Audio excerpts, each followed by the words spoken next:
ನಮಸ್ಕಾರ ಎಲ್ಲರಿಗೂ. ಹೇಗಿದ್ದೀರಾ ಫ್ರೆಂಡ್ಸ್? ಐ ಥಿಂಕ್ ಎಲ್ಲರೂ ಚೆನ್ನಾಗಿದ್ದೀರಾ ಅಂತ ಅನ್ಕೊಂಡಿದ್ದೀನಿ. Welcome back to our channel. So ಇದು ಆಷಾಢ ಮಾಸದ 2ನೇ ಶುಕ್ರವಾರದ ವ್ಲಾಗ್ ಆಗಿರುತ್ತೆ.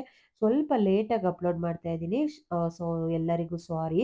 ಯಾಕಪ್ಪ ಅಂದರೆ ಗುರುವಾರ ನಾವು ಚಾಮುಂಡಿ ಬೆಟ್ಟಕ್ಕೆ ಹೋಗಿದ್ವಲ್ವಾ, ಅದರದ್ದೊಂದು ವ್ಲಾಗ್ ಇತ್ತು. ಹಾಗಾಗಿ ಸ್ವಲ್ಪ ಬ್ಯುಸಿ ಇದ್ದೆ, ಹಂಗಾಗಿ ಮಾಡೋದಕ್ಕಾಗಿಲ್ಲ. ಇವತ್ತು ಅಪ್ಲೋಡ್ ಮಾಡ್ತಾ ಇದ್ದೀನಿ. ನಾನು ಮೊದಲನೇ ವಾರ ಬೆಲ್ಲದ ಆರತಿನ ಮಾಡ್ಕೊಂಡಿದ್ದೆ. ಇವತ್ತು ಪೂಜೆಗೆಲ್ಲ ರೆಡಿ ಮಾಡಿಕೊಂಡು ಅಕ್ಕಿ ಹಿಟ್ಟಿಂದ ಆರತಿ ಮಾಡ್ಕೊಳ್ತಾ ಇದ್ದೀನಿ. ನಾನಿಲ್ಲಿ ಒಂದು ಬಟ್ಲಷ್ಟು ಅಕ್ಕಿ ಹಿಟ್ಟನ್ನ ತಗೊಂಡು ಅದಕ್ಕೆ ಮಾಮೂಲಿ ತಣ್ಣೀರೇ ಹಾಕೊಂಡು ಕಲಿಸ್ಕೊಳ್ತಾ ಇದ್ದೀನಿ. ಹಿಟ್ಟನ್ನ ಸ್ವಲ್ಪ ಚೆನ್ನಾಗಿ ನಾದ್ಕೊಂಡ್ರೆ ನೈಸಾಗಿ ಬರುತ್ತೆ, ಅದು ದೀಪ ಒಡೆದೋಗೋದಿಲ್ಲ. ದೀಪದ ಶೇಪಿಗೆ ಮಾಡ್ಕೊಳ್ಬೇಕು. ಈ ಥರ ನಾದ್ಕೊಂಡಿದ್ದಾದ್ಮೇಲೆ ಉಂಡೆ ಕಟ್ಕೊಂಡು ಮಧ್ಯದಲ್ಲಿ ನಾವು ತುಪ್ಪದ ಬತ್ತಿ ಇಟ್ಕೊಳ್ಳೋಕ್ಕೆ ಎಷ್ಟು ಸಾಧ್ಯನೋ ಅಷ್ಟು, ಎಷ್ಟು ಚೆನ್ನಾಗಿ ಹಿಟ್ಟನ್ನ ನಾದ್ಕೊಳ್ತೀವಿ ಅದಕ್ಕೆ ಅಷ್ಟೇ ನೀಟಾಗಿರುತ್ತೆ. ಇಲ್ಲ ಅಂದರೆ ಅದು ಬೇಗ ಒಡೆದೋಗ್ಬಿಡುತ್ತೆ. ಸೊ ಹಾಗಾಗಿ ಈ ಥರ ಶೇಪ್ನ ಮಾಡ್ಕೊಳ್ತಾ ಇದ್ದೀನಿ. ದೀಪಕ್ಕೆ ಅರಿಶಿನ ಕುಂಕುಮ ಹೂವು ಎಲ್ಲ ಇಟ್ಟು ಸ್ವಲ್ಪ ದೀಪನ ಅಲಂಕಾರ ಮಾಡ್ಕೊಳ್ಳೋಣ. ಸೊ ಅಲಂಕಾರ ಮಾಡಿಕೊಂಡ್ರೆ ನೋಡೋದಕ್ಕೂ ಚೆನ್ನಾಗಿರುತ್ತೆ ಮತ್ತು ಅಮ್ಮನವರಿಗೂ ಇಷ್ಟ ಆಗುತ್ತೆ. ಸೊ ಹಾಗಾಗಿ ದೀಪಕ್ಕೆ ಲಾಸ್ಟ್ ವೀಕು ನಾನು ಸಿಹಿಯಿಂದ ಸ್ಟಾರ್ಟ್ ಮಾಡಿದ್ದೆ, ಬೆಲ್ಲದ ಆರತಿನ ಮಾಡಿ. ಸೊ ಈ ವಾರ ಅಕ್ಕಿ ಹಿಟ್ಟಿಂದ ಮಾಡ್ಕೊಳ್ತಾ ಇದ್ದೀನಿ. ಸೊ ಅನ್ನಪೂರ್ಣೇಶ್ವರಿಯ ಸ್ವರೂಪ ಅಲ್ವಾ, ಹಾಗಾಗಿ ಲಾಸ್ಟ್ ಲಾಗಲ್ಲಿ ನಾನು ದೀಪದ ಬಗ್ಗೆ ಯಾವ ಥರ ರೆಡಿ ಮಾಡ್ಕೊಳ್ಳೋದು ಅಂತ ಡೀಪಾಗಿ ನಾನು ತಿಳಿಸ್ಕೊಟ್ಟಿದ್ದೀನಿ. ಸೊ ಈ ಸತಿ ಏನು ಜಾಸ್ತಿ ಹೇಳೋದಕ್ಕೆ ಹೋಗಲ್ಲ. ಮೊದಲಿಗೆ ವೀಳ್ಯದೆಲೆನ ಇಟ್ಟು ಅದ್ರ ಮೇಲೆ ಅಕ್ಕಿ ಇಟ್ಟು ₹1 ಕಾಯಿನ ಇಟ್ಟು ಅರಿಶಿನ ಕುಂಕುಮ ಇಟ್ಟು ಮಣ್ಣಿನ ದೀಪನ ತೊಗೊಳ್ಬೇಕು. ಅದಕ್ಕೆ ಗಂಧ ಅರಿಶಿನ ಕುಂಕುಮ ಎಲ್ಲ ಇಟ್ಟು ಸೊ 2 ಬತ್ತಿನ ಹಾಕೊಳ್ಬೇಕಾಗತ್ತೆ. ನಮ್ಮ ಮನೇಲಿ ಕೊಬ್ಬರಿ ಎಣ್ಣೆನ ಯೂಸ್ ಮಾಡ್ತೀನಿ. ನಿಮ್ಮ ಮನೇಲಿ ಯಾವ್ದು ಯೂಸ್ ಮಾಡ್ತೀರೋ ಅದನ್ನೇ ಮಾಡ್ಬೋದು. ಸೊ ಇದು ನಾನು ಆರತಿ 4 ವಾರನೂ ಒಂದೊಂದು ರೀತಿಯ ಆರತಿನ ಮಾಡಿಕೊಂಡ್ರೆ ತುಂಬಾ ಒಳ್ಳೆಯದು. ಸೊ ಹಾಗಾಗಿ ಆಮೇಲೆ ಆ ದೀಪದೊಳಗಡೆ ಲವಂಗ ಮತ್ತು ಏಲಕ್ಕಿನ ಹಾಕೊಳ್ಬೇಕಾಗತ್ತೆ.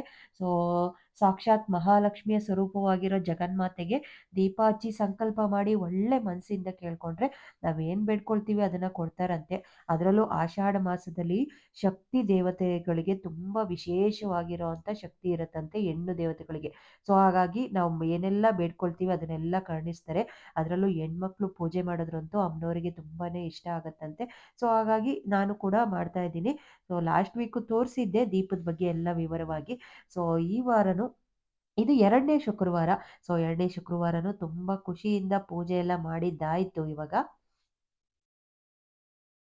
ಈಗಷ್ಟೇ ಪೂಜೆ ಎಲ್ಲ ಮುಗೀತು. ಆಷಾಢ ಮಾಸದ 2ನೇ ಶುಕ್ರವಾರ ಇವತ್ತು. ಸೊ ಇವತ್ತು ನಾನು ಹೋದ ವಾರ ಬೆಲ್ಲದಾರ್ತಿನ ಮಾಡಿದ್ದೆ ಅಮ್ಮನವರಿಗೆ.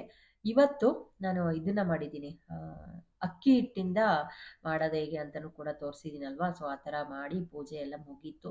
ಸೊ ಈಗ ಪೂಜೆ ಮಾಡಿ ಒಂದಷ್ಟು ಜನ ನನಗೆ ಒಂದಷ್ಟು ಕಮೆಂಟ್ ಕೇಳ್ತಾ ಇದ್ರಿ, ಒಂದಷ್ಟು ಕ್ವಶನ್ಸ್ ಕೇಳ್ತಾ ಇದ್ರಿ. ಸೊ ಅವ್ರಿಗೆಲ್ಲರಿಗೂ ಒಂಚೂರು ಸೊ ಹೇಳೋಣ ಅಂತ. ನನಗೆ ತುಂಬ ಜನ ಕಮೆಂಟ್ ಮಾಡಿದರು. ಆಮೇಲೆ ಇನ್ನೊಂದೇನು ಗೊತ್ತಾ, ನಾನು ಲಾಸ್ಟ್ ವೀಕು ಪೂಜೆ ಮಾಡುವಾಗ ನಿಜವಾಗ್ಲೂ ಮನಸ್ಸಲ್ಲಿ ಅಂದ್ಕೊಂಡಿದ್ದೆ, ಎಲ್ಲ ಕಡೆ ಮೀಡಿಯಾದಲ್ಲಿ ಇದರಲ್ಲೆಲ್ಲ ನೋಡುವಾಗ ತುಂಬ ರಶ್ ಇದೆಯಂತೆ, ತುಂಬ ಜನ ಬರ್ತಾ ಇದ್ದಾರೆ, ಹೇಗೆ ಹೋಗೋದು? ನನಗೂ ಸಖತ್ ಇಷ್ಟ ಆಗ್ತಾಯಿತ್ತು ದೇವ್ರನ್ನ ಹೋಗಿ ಚಾಮುಂಡಿ ಬೆಟ್ಟಕ್ಕೆ ಹೋಗಿ ಬರಬೇಕು ಅಂತ ಸಖತ್ ಇಷ್ಟ ಆಗ್ತಾಯಿತ್ತು. ಬಟ್ ಹೋಗೋದು ಹೆಂಗೆ ಅಂತ ಒಂದು ಕ್ವಶನ್ ಮಾರ್ಕ್ ಅಂತೂ ಖಂಡಿತವಾಗ್ಲೂ ಇತ್ತು, ಹೇಗೆ ಮಾಡೋದು, ಹೇಗೆ ಹೋಗೋದು ಅಂತ.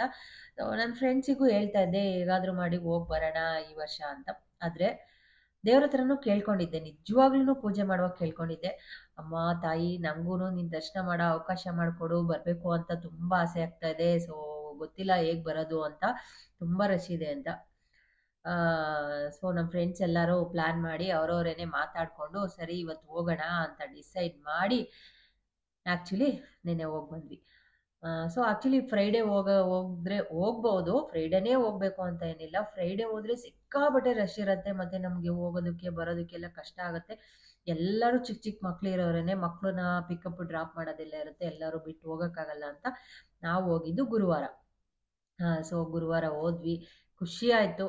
ಹೋಗಿ ದರ್ಶನ ಮಾಡೋದು ನನಗಂತೂ ಒಂದು ಕ್ಷಣ ನಿಜನಾ ಅಂತ ಅನ್ನಿಸ್ತಾ ಇತ್ತು. ಅಷ್ಟು ಚೆನ್ನಾಗಿ ಇಡೀ ದೇವಸ್ಥಾನನ ಅಲಂಕಾರ ಮಾಡಿದ್ದಾರೆ. ಅದರದ್ದು ಲಾಗ್ ಮಾಡಿ ಹಾಕಿದ್ದೀನಿ, ಒಂದ್ಸತಿ ವಿಸಿಟ್ ಮಾಡಿ ನೀವು ನೋಡಿ. ತುಂಬ ಚೆನ್ನಾಗಿತ್ತು. ನಾವೆಲ್ಲರೂ ಫ್ರೆಂಡ್ಸ್ ಜೊತೆ ಹೋಗಿ, ಫ್ರೆಂಡ್ಸ್ ಎಲ್ಲರೂ ಹೋಗಿ ಬಂದ್ವಿ. ಅದಕ್ಕೇ ಆಡಂಬರದ ಪೂಜೆಗಿಂತ ಮನಸ್ಸಿನಿಂದ ಭಕ್ತಿಯಿಂದ ಶುದ್ಧವಾಗಿ ಪರಿಶುದ್ಧವಾಗಿ ಪೂಜೆ ಮಾಡಿದ್ರೆ ನಾವೇನೇ ಬೇಡ್ಕೊಂಡ್ರು ಅಮ್ಮನವ್ರು ಕೊಡ್ತಾರೆ ಅನ್ನೋದಕ್ಕೆ ಇದೇ ಸಾಕ್ಷಿ ಅಂತ ಅನ್ಸುತ್ತೆ ನನಗೆ. ಆ್ಯಕ್ಚುಲಿ ನಾನು ಬೇಡ್ಕೊಂಡಾಗ ಅಂದ್ಕೊಳ್ತಾ ಇದ್ದೆ, ಸೊ ನಾನು ಹೋಗ್ಬೇಕಪ್ಪ ದೇವ್ರೆ ಅಂತ ಅಂದ್ಕೊಳ್ತಾ ಇದ್ದೆ. ಆ ಚಾಮುಂಡೇಶ್ವರಿ ಬಂದು ದರ್ಶನ ಮಾಡೋ ಥರ ಹೋಗಿದ್ದು ದರ್ಶನ ಮಾಡ್ಕೊಂಬ ಆಮೇಲೆ ನನಗೆ ತುಂಬ ಜನ ಕಮೆಂಟ್ ಮಾಡ್ತಾ ಇದ್ದೀರಾ. ಸೊ ಕೆಲವೊಬ್ರಂತೂ ತುಂಬ ಕಮೆಂಟ್ಗಳನ್ನ ಕಳಿಸ್ತಾ ಇದ್ರಿ. ಇನ್ನೊಬ್ರು ಯಾರೋ ನನ್ಗೆ ಕೇಳಿದ್ದಾರೆ, ವೈಭವ ಲಕ್ಷ್ಮಿ ಪೂಜೆ ಮಾಡಲ್ವಾ ನೀವು ಅಂತ. ಸೊ ನನಗೆ ಗೊತ್ತಿರೋ ಪೂಜೆಗಳನ್ನ ಅಷ್ಟೇ ಮಾಡೋದು. ನಾನು ವೈಭವ ಲಕ್ಷ್ಮಿ ಪೂಜೆನ ಯಾವತ್ತೂ ಮಾಡಿಲ್ಲ, ಅದ್ರ ಬಗ್ಗೆ ನನಗೆ ಗೊತ್ತಿಲ್ಲ ಸಿಸ್ಟರ್. ಸೊ ಆಮೇಲೆ ಮ್ಯಾಮ್ ಚೀಟಿ ಬರೆದಿಟ್ಟು ಪೂಜೆ ಮಾಡಿದ್ಮೇಲೆ ಅದನ್ನ ಏನು ಮಾಡಬೇಕು, ಆ ಚೀಟಿನ ಏನು ಮಾಡಬೇಕು ಅಂತ ಕೇಳಿದ್ದೀರಾ. ಆ್ಯಕ್ಚುಲಿ ಚೀಟಿನಲ್ಲಿ ಬರೆದು ಹಿಂದೆಗಡೆ ಇಟ್ಟಿದ್ದೀವಲ್ವಾ, ನಿಮ್ಗೆ ಯಾವ ಇದರ ಸಲುವಾಗಿ ಪೂಜೆ ಮಾಡ್ತಾ ಇದ್ದೀರಾ ಅದನ್ನ ನೀವು ಬರ್ದಿದ್ದೀರಲ್ವಾ, ಅದನ್ನ ನಿಮ್ಮ ಹತ್ರನೇ ಜೋಪಾನವಾಗಿ ಇಟ್ಕೊಳ್ಳಿ. ಆ ಕೆಲಸ ಆಗೋವರೆಗೂ ನಿಮ್ಮ ಹತ್ರನೇ ಇರಲಿ. ಅಕಸ್ಮಾತ್ ನಿಮ್ಗೆ ಇಟ್ಕೊಳಕ್ಕಾಗಿಲ್ಲ ಅಂದರೆ ದೇವ್ರ ಮನೇಲಿ ಎಲ್ಲರೂ ಒಂದು ಕಡೆ ಮೂಲೆಯಲ್ಲಿ ಇರತ್ತೆ. ಸೊ ಹಾಗಾಗಿ ಆ ಚೀಟಿನ ಬಿಸಾಕೋದಕ್ಕೆ ಹೋಗ್ಬಿಡಿ, ಹಾಗೆ ಇಟ್ಕೊಬ್ರು ಕೇಳಿದ್ದಾರೆ, ಮ್ಯಾಮ್ ವೀಕ್ಲಿ ಬೇರೆ ಬೇರೆ ಪ್ರಾಬ್ಲಮ್ನ ಬರಿಬೋದಾ ಅಂತ. ಮನುಷ್ಯನಿಗೆ ಯಾರಿಗೆ ಪ್ರಾಬ್ಲಮ್ ಇಲ್ಲ ಹೇಳಿ? ಸಾವಿರಾರು ಪ್ರಾಬ್ಲಮ್ಮು ನಮ್ಮೆಲ್ಲರಿಗೂ ಇರುತ್ತೆ. ಎಲ್ಲರ ಲೈಫಲ್ಲೂ ಸಾವಿರಾರು ಪ್ರಾಬ್ಲಮ್ ಇರುತ್ತೆ. ಹಾಗಂತ ಇರೋ ಪ್ರಾಬ್ಲಮ್ ಎಲ್ಲ ಬರೆದಿಡೋದಕ್ಕಿಂತ ಯಾವುದಾದ್ರೂ ತುಂಬ ನಮ್ಗೆ ಇದು ಬೇಕೇ ಬೇಕು, ಅವಶ್ಯಕತೆ ಇದೆ, ನಮಗೆ ಇದು ಬೇಕೇ ಬೇಕು, ಇದನ್ನೊಂದು ಮಾಡ್ಕೊಡಮ್ಮ ತಾಯಿ ಅಂತ ಆ ಪ್ರಾಬ್ಲಮ್ಸ್ನ ಅಲ್ಲಿ ಬರೆದ್ರೆ ಅಟ್ಲೀಸ್ಟ್ ಒಂದೋ ಎರಡೋ ಪ್ರಾಬ್ಲಮ್ನ ಬರೆದಿಟ್ಟು ಪೂಜೆ ಮಾಡಿ.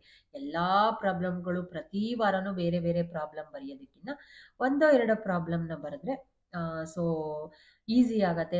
ನನ್ಗೆ ಅನ್ಸಿರೋ ಪ್ರಕಾರ ನಮ್ಗೆ ಯಾವುದು ಅತಿ ಮುಖ್ಯವಾಗಿ ಬೇಕೋ ಅಂಥ ಪ್ರಾಬ್ಲಮ್ಗಳನ್ನ ಬರೆದು ಹೇಳ್ಕೊಂಡು ಚೀಟಿನ ಬರೆದಿಡೋದ್ರಿಂದ ಒಳ್ಳೆಯದು ಅಂತ. ಆಮೇಲೆ ಯಾವ ಟೈಮ್ ಆದರೂ ಮಾಡ್ಬೋದಾ, ನಮಗೆ ಮಾರ್ನಿಂಗ್ ಮಾಡೋಕ್ಕಾಗಲ್ಲ ಅಂತ ಒಂದಷ್ಟು ಜನ ಕೇಳಿದ್ದಾರೆ.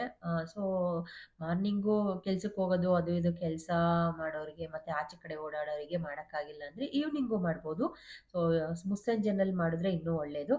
ಬೆಳಿಗ್ಗೆ ಮಾಡೋಕ್ಕಾಗಿಲ್ಲ ಅಂದರೆ ಸಂಜೆ ಮಾಡಿ. ಆಮೇಲೆ ಯಾವ ವಾರ ಮಾಡಬೇಕು ಅಂತಲೂ ಹೇಳಿದ್ದೀರಾ. ಆ್ಯಕ್ಚುಲಿ ಆಷಾಢ ಮಾಸದಲ್ಲಿ ಶುಕ್ರವಾರ ಮಾಡಿದ್ರೆ ತುಂಬಾ ಒಳ್ಳೆಯದು. ಸೊ ಹಾಗಾಗಿ ಶುಕ್ರವಾರ ಮಾಡಿಕೊಂಡ್ರೆ ತುಂಬ. ನೆಕ್ಸ್ಟು ಅಕ್ಕಿ ಏನು ಮಾಡಬೇಕು, ಅದು ತೆಗೆದು ನಾವು ಪೂಜೆ ಮಾಡೋಕ್ಕೆ ಇಟ್ಟಿರ್ತೀವಲ್ವ, ಆ ಅಕ್ಕಿನ ಏನು ಮಾಡಬೇಕು ಅಂತ ಕೇಳಿದರು. ಸೊ ಆ ಅಕ್ಕಿನ ಲಾಸ್ಟ್ ವಾರ ಬರುತ್ತಲ್ವಾ, ಶುಕ್ರವಾರ ಕಡೇ ಆಷಾಢ ಮಾಸದ ಕೊನೆ ಶುಕ್ರವಾರ ಬರುತ್ತಲ್ವ, ಅವತ್ತು ನಾವು ಏನಾದರೂ ಸ್ವೀಟು ಪ್ರಸಾದ, ಬೆಲ್ದನ್ನ, ಇಲ್ಲಾಂದರೆ ಪೊಂಗಲ್ಲು, ಸ್ವೀಟ್ ಪೊಂಗಲ್ಲು ಆ ಥರದ್ದು ಏನಾದರೂ ಮಾಡಿ ಅಟ್ಲೀಸ್ಟ್ ಒಂದು 2-3 ಜನಕ್ಕೆ ಕೊಟ್ಟು ನಾವು ಮನೇಲಿ ಇರೋರೆಲ್ಲ ತಿನ್ಬೋದು. ಒಂದು ವಾರ ಮಾಡೋದಕ್ಕಿಂತ ಆ ಅಕ್ಕಿನ ತೆಗೆದು ಒಂದು ಬಾಕ್ಸಲ್ಲಿ ಹಾಕಿ ಎತ್ತಿಟ್ಕೊಳ್ಳಿ. ಕೊನೇ ವಾರ ಲಾಸ್ಟ್ನೇ ವಾರ ಮಾಡಿಕೊಂಡ್ರೆ ಒಳ್ಳೆಯದು. ಸೊ ಹಾಗಾಗಿ ನಾನು ಕೂಡ ಅದನ್ನ ಎತ್ತಿಟ್ಟಿದ್ದೀನಿ. ಪ್ರತಿ ವಾರನೂ ಅದೇ ಬಾಕ್ಸಿಗೆ ಹಾಕಿಟ್ಟು ನೆಕ್ಸ್ಟ್ ಲಾಸ್ಟ್ನೇ ವಾರ ಬರುತ್ತಲ್ವ ಅವಾಗ ಪ್ರಸಾದ ಮಾಡಿ ಎಲ್ಲರಿಗೂ ಕೊಡೋಣ, ಪೊಂಗಲ್ ಏನಾದರೂ ಮಾಡೋಣ, ಸ್ವೀಟ್ ಪೊಂಗಲ್ಲು ಅಂತ ಅಂದ್ಕೊಂಡಿದ್ದೀನಿ. ಸೊ ಹಾಗಾಗಿ ಅದನ್ನು ಎತ್ತಿಟ್ಕೊಂಡಿದ್ದೀನಿ. ನೀವು ಅದೇ ಥರ ಮಾಡಿ. ನಾವು ಯಾವುದೇ ಕೆಲಸ ಮಾಡಬೇಕಾದ್ರೂ ಅಷ್ಟೇ ಒಂದಷ್ಟು ಜನ ಕೇಳ್ತಾ ಇದ್ರು, ಸೊ ನೀವು ಹೇಳಿದ ತಕ್ಷಣ ಆಗೋಗ್ಬಿಡುತ್ತಾ, ಚೀಟಿ ಬರೆದಿಟ್ರೆ ದೇವ್ರು ನಮ್ಗೆ ಕರುಣಿಸ್ತಾರ ಅಂತ. ಸೊ ನಾನಿಲ್ಲಿ ನಂಬಿಕೆ ಇದ್ದವ್ರು ಮಾತ್ರ ಮಾಡಿ ಅಂತ ಅಷ್ಟೇ ಹೇಳೋದು. ಹೇಳಿದ್ದೆಲ್ಲ ಆಗ್ಬಿಡುತ್ತಾ, ಮನೇಲಿ ಕೂತ್ಕೊಂಡ ತಕ್ಷಣ ದುಡ್ಡು ಬರುತ್ತಾ ಅಂತಲೂ ಒಂದಷ್ಟು ಜನ ಕೇಳ್ತಾರೆ. ಸೊ ದುಡ್ಡು ಬರುತ್ತೋ ಬಿಡುತ್ತೋ ಗೊತ್ತಿಲ್ಲ, ಅಟ್ಲೀಸ್ಟು ನಾವು ಎಷ್ಟೇ ಶ್ರಮಪಟ್ಟು ಎಷ್ಟೇ ಕಷ್ಟಪಟ್ಟು ಮಾಡಿದ್ರೂ ದೈವ ಬಲ ನಮಗಿರಲೇಬೇಕು. ದೇವರ ಆಶೀರ್ವಾದ ಇದ್ದರೆ ಮಾತ್ರನೇ ಒಂದು ಏನೇ ಆದ್ರೂ ಸಕ್ಸಸ್ ಆಗೋದಕ್ಕೆ ಚಾನ್ಸ್ ಇದೆ. ಈಗ ನಾವು ಭೂಮಿ ಮೇಲೆ ಇದ್ದೀವಿ, ಉಸಿರಾಡ್ತಾ ಇದ್ದೀವಿ, ಪ್ರತಿಯೊಂದು ಜೀವ ಜಂತುಗಳಿಗೂ ಇಷ್ಟೇ ಆಯಸ್ಸು, ಇಷ್ಟೇ ಇದು ಅಂತ ಭಗವಂತ ಎಲ್ಲದನ್ನು ನಿರ್ಧಾರ ಮಾಡಿರ್ತಾರೆ. ಸೊ ಹಾಗಾಗಿ ನಾವು ಅಂದ್ಕೊಳ್ಳೋದು ನಮ್ಮ ನಂಬಿಕೆ, ನಮ್ಮ ಪ್ರಯತ್ನ. ಸೊ ನಮ್ಮ ಪ್ರಯತ್ನ ನಾವು ಮಾಡಬೇಕು, ದೇವರ ಆಶೀರ್ವಾದನೂ ಖಂಡಿತವಾಗ್ಲೂ ಬೇಕು. ಸೊ ಹಾಗಾಗಿ ಅದಕ್ಕೋಸ್ಕರ ಅಂದ್ಕೊಂಡು ಈ ಸಣ್ಣ ಪುಟ್ಟ ಪೂಜೆ ಮಾಡೋದ್ರಲ್ಲಿ ಏನು ತಪ್ಪಿಲ್ಲ. ಆಮೇಲೆ ಯಾವುದೇ ರೀತಿ ದುಡ್ಡು ಖರ್ಚಿಲ್ಲ. ಸೊ ಏನೋ ತೊಗೊಂಡು ಬಂದು ಅದನ್ನ ತೊಗೊಂಬನ್ನಿ ಇದನ್ನ ತೊಗೊಂಬಂದು ಅಂತ ಏನೋ ನಾನು ಪೂಜೆದ್ರ ಬಗ್ಗೆ ನಾನು ನಿಜವಾಗ್ಲೂ ಹೇಳಲ್ಲ. ಮನೆಯಲ್ಲಿರೋ ಸಣ್ಣ ಸಣ್ಣ ವಸ್ತುಗಳನ್ನ ಯೂಸ್ ಮಾಡಿಕೊಂಡು ನಮ್ಮ ಬೇಡಿಕೆಗಳನ್ನ ದೇವ್ರ ಮುಂದೆ ಇಡೋದ್ರಲ್ಲಿ ಏನು ತಪ್ಪಿದೆ? ಮನಸ್ಸಿನ ಭಾರಗಳನ್ನ ಅಮ್ಮನವ್ರ ಹತ್ರ ಹೇಳ್ಕೊಳ್ಬೇಕು, ಯಾರ ಹತ್ರನೂ ಹೇಳ್ಕೊಳಕ್ ಆಗದೆ ಇರೋ ಅಂಥ ವಿಷಯಗಳನ್ನ ದೇವ್ರ ಹತ್ರ ಕೂತ್ಕೊಂಡು ಹೇಳ್ಕೊಂಡ್ರೆ ಗೊತ್ತಿಲ್ಲ, ಆ ತಾಯಿನ ನಾವು ಒಳ್ಳೇದು ಮಾಡ್ಬೋದೇನೋ. ಸೊ ಹಾಗಾಗಿ ಹೇಳ್ಕೊಳ್ಳೋದ್ರಲ್ಲಿ ಏನು ತಪ್ಪಿದೆ ಅಂತ ನನಗೆ ಅನ್ಸಲ್ಲ. ನನಗೆ ಗೊತ್ತು, ನನ್ನ ಪರ್ಸ್ನಲಾಗಿ ಒಂದಷ್ಟು ವಿಷಯಗಳನ್ನ ಶೇರ್ ಮಾಡ್ಕೊಳ್ತೀನಿ ನನಗೆ ಒಳ್ಳೇದಾಗಿದೆ ಅಂದಾಗ. ಸೊ ನಂತರನೇ ತುಂಬ ಜನ ಕಷ್ಟಪಡ್ತಾ ಇರ್ತಾರೆ, ಅಂಥವ್ರಿಗೆಲ್ಲ ಒಳ್ಳೇದಾಗಲಿ. ಸೊ ಯಾರೆಲ್ಲ ಕಷ್ಟಪಡ್ತಾ ಇರ್ತಾರೆ ಅವರಿಗೂ ದೇವರು ಅವ್ರು ಕೇಳ್ಕೊಳ್ಳೋದ್ರಿಂದ, ಅವ್ರು ಮಾಡೋ ಪೂಜೆಯಿಂದಾದರೂ ಒಳ್ಳೇದಾಗಲಿ ಅಂತ ಇದನ್ನು ತೋರಿಸ್ತೀನಿ ಅಷ್ಟೇ. ಅದು ಬಿಟ್ಟರೆ ಬೇರೆ ಯಾವುದೇ ಕೆಟ್ಟ ಉದ್ದೇಶದಿಂದ ವಿಡಿಯೋಸ್ನ ಮಾಡೋದಕ್ಕೆ ಹೋಗಲ್ಲ. ಆಮೇಲೆ ಪ್ರತಿಯೊಂದು ಸತಿನೂ ನಾನು ವಿಡಿಯೋ ಮಾಡಿದಾಗ ಈ ಥರ ಪೂಜೆಗಳ ಬಗ್ಗೆ ವಿಡಿಯೋ ಮಾಡಿದಾಗ ನಾನು ಹೇಳ್ತಾ ಇರ್ತೀನಿ, ತುಂಬ ಜನ ಬ್ಯಾಡ್ ಕಮೆಂಟ್ಸು ಮಾಡ್ತಾರಲ್ವಾ? ಸೊ, ಅಂಥವ್ರಿಗೆ ತುಂಬ ಜನ ಹಂಗಂತ ಬರೀ ಬ್ಯಾಡ್ ಅಲ್ಲ, ತುಂಬ ಜನ ಸಜೆಷನ್ ಕೇಳ್ಕೊಂಡು ಮಾಡ್ತಾರೆ. ಸಿಸ್ಟರ್ ನಾವು ಮಾಡ್ತಾ ಇದ್ದೀವಿ, ಒಳ್ಳೇದಾಗಿದೆ. ನಾನು ಈ ಪೂಜೆ ಮಾಡಾದ್ಮೇಲೆ ನನಗೆ ಮೊನ್ನೆ ಇನ್‌ಸ್ಟಾಗ್ರಾಮಲ್ಲಿ ಒಬ್ರು ನನಗೆ ಮೆಸೇಜ್ ಹಾಕಿದ್ರು. ನಾನು ಈ ಪೂಜೆ ಮಾಡಿ ಆಫೀಸಿಗೆ ಹೋಗಿದ್ದೆ. ನನಗೊಂದು ಗುಡ್ ನ್ಯೂಸ್ ಸಿಕ್ತು. Thank you so much sister ಅಂತ ಮೆಸೇಜ್ ಮಾಡಿದ್ರು. ನನ್ಗೆ ನಿಜವಾಗ್ಲೂ ಖುಷಿ ಆಯ್ತು. ಒಳ್ಳೇದಾಗ್ಲಿ. ಗೊತ್ತಿಲ್ಲ ಅದು ಆಗ್ಬೇಕು ಅಂತ ಇತ್ತೇನೋ, ಈ ಪೂಜೆ ಮಾಡಿದ ತಕ್ಷಣ ದೇವ್ರ ಆಶೀರ್ವಾದ ಇತ್ತೇನೋ ಅವರಿಗೆ, ಒಳ್ಳೇದಾಯ್ತು. ಹಂಗಂತ ಎಲ್ಲ ಮಾಡೋದೆಲ್ಲ ಕೆಟ್ಟದ್ದೇ ಅಂತ ಅನ್ಕೊಳಕ್ ಹೋಗ್ಬಾರ್ದು. ಬ್ಯಾಡ್ ಕಮೆಂಟ್ ಮಾಡೋರು ಇರ್ತಾರೆ, ಮಾಡ್ಕೊಳ್ಳಿ, ಏನು ಮಾಡೋಕ್ಕಾಗಲ್ಲ ಅವರಿಗೆ. ಸೊ ಹಾಗಾಗಿ ನಾನು ಯಾವಾಗ್ಲೂ ಹೇಳೋದಷ್ಟೇನೆ, ನಂಬಿಕೆ ಇದ್ರೆ ಮಾತ್ರ ಮಾಡಿ. ಇಲ್ಲ ಅಂದ್ರೆ ಮಾಡೋದಕ್ಕೆ ಹೋಗ್ಬೇಡಿ, ಸ್ಕ್ರೋಲ್ ಮಾಡಿ, ನೋಡೋದಕ್ಕೆ ಹೋಗ್ಬೇಡಿ ವಿಡಿಯೋಸ್ನ. ವಿಡಿಯೋ ನೋಡಿ ನಾನು ಹಾಕಿದ್ನ ಪೂಜೆ ಮಾಡಿ ಅಂತ ದಯವಿಟ್ಟು ನಾನು ಎಲ್ಲೂ ಹೇಳಕ್ ಹೋಗಲ್ಲ. ಸೊ ಯಾರಾದ್ರೂ ಕಷ್ಟದಲ್ಲಿದ್ದವರಿಗೆ ಒಂದು ಹೆಲ್ಪ್ ಆಗ್ಬೋದೇನೋ, ಒಂದು ಪಾಸಿಟಿವ್ ವೈಬ್ ಸಿಗ್ಬೋದೇನೋ ಪೂಜೆ ಮಾಡೋದ್ರಿಂದ ಅಂತ ಅದೊಂದನ್ನ ಮೈಂಡಲ್ಲಿ ಇಟ್ಕೊಂಡು ನಾನು ಈ ಪೂಜೆ ಬಗ್ಗೆ ಹೇಳ್ತೀನಿ. ಸೊ ಹಾಗಾಗಿ ನಿಮ್ಗಿಷ್ಟ ಇದ್ರೆ ಮಾಡಿ, ಇಲ್ಲ ಅಂದ್ರೆ ದಯವಿಟ್ಟು ಮಾಡಬೇಡಿ.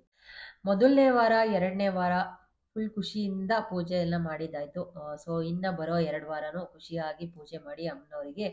ಈ ವಾರ ಅಂತೂ ನಂಗೆ ಸಖತ್ ಖುಷಿ ಆಯ್ತು. ಸೊ ಏನಕ್ಕಪ್ಪ ಅಂದ್ರೆ ಹೋಗಿ ದರ್ಶನ ಮಾಡ್ಕೊಂಡು ಬಂದಿದ್ದು ಚಾಮುಂಡಿ ಬೆಟ್ಟಕ್ಕೆ.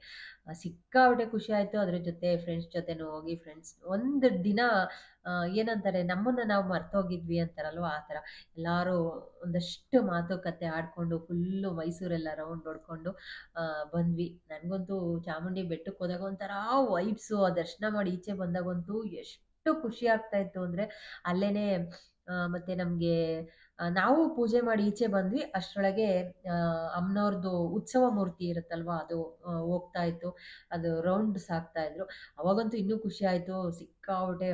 ಒಂಥರ ಅಲ್ಲೇ ನಿಂತ್ಬಿಟ್ಟಿದ್ವಿ ನಾವೆಲ್ಲರೂ. ಆಮೇಲೆ ಅಲ್ಲೇನೆ ಅರಿಶಿನ ಕುಂಕುಮ ಮತ್ತು ಬಳೆ, ತಾಂಬೂಲ ಎಲ್ಲ ಕೊಡ್ತಾ ಇದ್ರು. ಯಾರೋ ಒಬ್ರು ಅವ್ರು ಅರ್ಸ್ಕೊಂಡಿದ್ರಂತೆ, ಅದು ಕೊಡ್ತಾ ಇದ್ರು.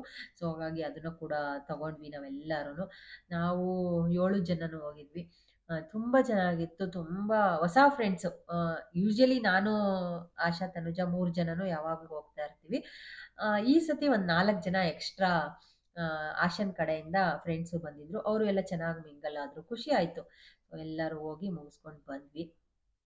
ನಾನು ಖುಷಿಯಾಗಿರೋ ವಿಚಾರನೂ ನಿಮ್ಮ ಜೊತೆ ಶೇರ್ ಮಾಡ್ತೀನಿ. ನನ್ಗೆ ನೋವಾಗಿರೋ ವಿಚಾರಗಳನ್ನು ನಿಮ್ಮ ಜೊತೆ ಶೇರ್ ಮಾಡ್ತಾ ಇರ್ತೀನಿ. ಅದನ್ನ ತಗೊಳ್ಳೋದು ಬಿಡೋದು ಅವ್ರವ್ರಿಗೆ ಇಷ್ಟಪಟ್ಟಿದ್ದು. ತುಂಬ ಜನ ಕಮೆಂಟ್ ಮಾಡ್ತಾರೆ, ಇಷ್ಟ ಆಯಿತು, ನೀವು ಮಾಡೋ ಪೂಜೆ ನಂಗೆ ಇಷ್ಟ ಆಯಿತು, ಈ ಥರ ನಾನು ಮಾಡಿದೆ, ಈ ಥರ ನಾನು ಮಾಡ್ಬೋದಾ ಅಕ್ಕ ಅಂತ ಎಲ್ಲ ಕೇಳ್ತಾ ಇರ್ತಾರೆ ತುಂಬ ಜನ. ಸೊ ಅವರಿಗೆಲ್ಲರಿಗೂ ಥ್ಯಾಂಕ್ ಯು ಸೋ ಮಚ್. ಮಾಡಿ ಒಳ್ಳೇದಾಗಲಿ, ಜಗನ್ಮಾತೆ ಒಳ್ಳೇದು ಮಾಡಲಿ. ನಾನು ಯಾವಾಗಲೂ ಹೇಳೋದಷ್ಟೇ, ಜಗತ್ತನ್ನೇ ಕಾಪಾಡೋ ಜಗನ್ಮಾತೆ ನಮ್ಮನ್ನು ಕಾಪಾಡಲ್ವಾ. ನನ್ನ ಮಕ್ಳಿಗೂ ಹೇಳ್ತಾ ಇರ್ತೀನಿ ಮನೆಯಲ್ಲಿ. ಪೂಜೆ ಮಾಡುವಾಗ ಪ್ರತಿ ದಿನನೂ ಅವಾಗ ಕೇಳ್ಕೊಳ್ತಾ ಇರುವಾಗ, ದೇವ್ರು ನಮ್ಗೆ ಒಳ್ಳೆ ಕಾಪಾಡ್ತಾರ ಅಂದಾಗ, ಇಡೀ ಜಗತ್ನೇ ಕಾಪಾಡೋ ಜಗನ್ಮಾತೆ ನಮ್ಮನ್ನ ಕಾಪಾಡಲ್ವಾ, ಭಕ್ತಿಯಿಂದ ಕೇಳ್ಕೊಳ್ಳಿ.